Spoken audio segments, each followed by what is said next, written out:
outstanding scholars, and I consider you my young colleagues, PhDs, MS, graduate students, graduate scholars. Sa ating mga outstanding scholars, walang kaduda-dudang you have achieved a milestone worth celebrating.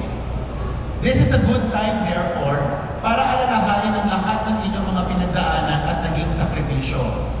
Naging graduate student din naman ako at one point. This was a long time ago. At alam ko na hindi madaling maging graduate student. Maraming sacrifices.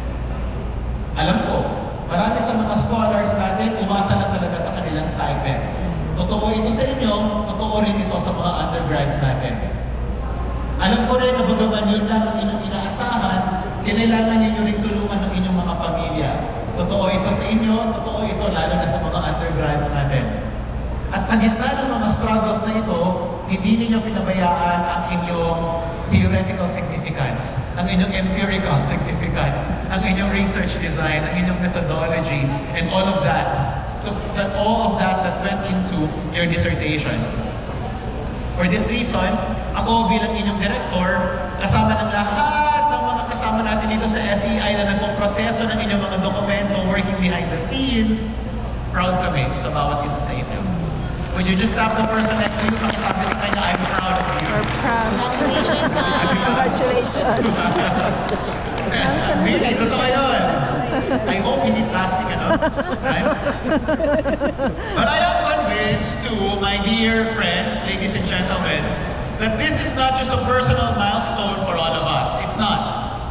Throughout your journey, many people were there by your side. Yes. Pwedeng family mo, pwedeng kaibigan mo, pwedeng kaibigan mo na sana hanggang ngayon kaibigan mo pa rin. At maraming iba pa na ikaw lang ang nakakaalam kung ano ang kanilang ginawa para mabigyan ka ng panibagong lakas. Maybe yung churchmates mo, maybe yung best friend mo. What I mean here is this, klarong-klaro sa ating lahat that your success today is not just personal, it is an achievement of the people who stood by you. Mahirap magsulat ng dissertation. Pinagdaanan ko yun. 1 year ako nagsusulat. And it wasn't easy. For this reason, allow me to remind you too that each one of us here carries a public calling to use our gifts for the common good and to lead lives, are you with me? Yes. To lead lives that matter not just to yourself, but to the country that needs us. Central to this calling is helping others gain access to quality education so that knowledge, science, and innovation are not just privileges of a few, but opportunities for all, as we say sa DOST. Because an entire nation stood by you so you could finish your education, I propose to you that today, you also become our partners now, or even better, fellow builders of the nation. Ladies and gentlemen, in the middle of what could possibly be the most heartbreaking turn of events of our lifetime sa ating bansa ngayon, I propose to you that this could very well be too the best moment to be Filipino. With the spirit that dreams as high as it can, the spirit that learns as much as it can, and the spirit that keeps fighting one more time. Ladies and gentlemen, the conviction that we can turn our nation around, are you with me? Na kahit nakaka-disappoint, is at the heart of what we call excellence. The Greek translation of excellence captures this best, arete.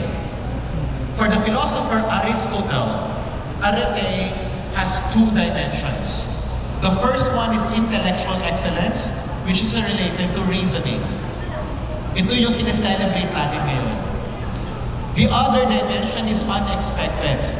Excellence of character.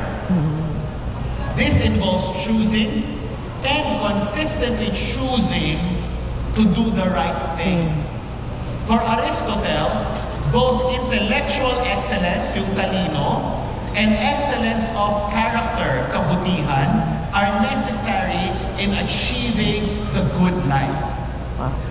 Sa madaling salita, hindi pwedeng matalino na. Tama. Kinakailangan mabuting tao ka rin. Amen.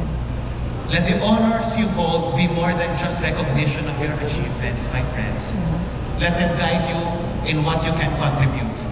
In the spirit of arete, excellence, the true value of education is not measured by what it can provide to you, an individual, but by how it benefits other people.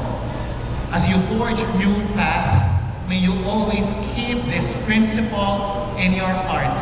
Hindi pwedeng matalino lang, kinakailangan maging mabuting tao. Once again, binabati ko kayong lahat and welcome you to this event called In Touch with Excellence. May this celebration inspire all of us to be excellent, not just in our respective fields, but also in our character. Hindi pwedeng matalino lang, kailangan maging mabuting tao din. Sa tingin ko, yun ang kailangan sa bansa natin ngayon. Ngayon, higit kailanman, kinakailangan tayo sa mga komunidad na ating kinabibilangan. Naway patuloy natin ialay ang ating karunungan, taglay sa ating bayan at higit sa lahat, para nasa ng lahat yung agham na ramdam. I will let Secretary Rene explain that in his keynote in a bit. For now, salamat kayo kanilang tanan and welcome muli sa ating In Touch with Excellence. Congratulations and God bless you. Thank you so much, Dr. Fernando, for that very insightful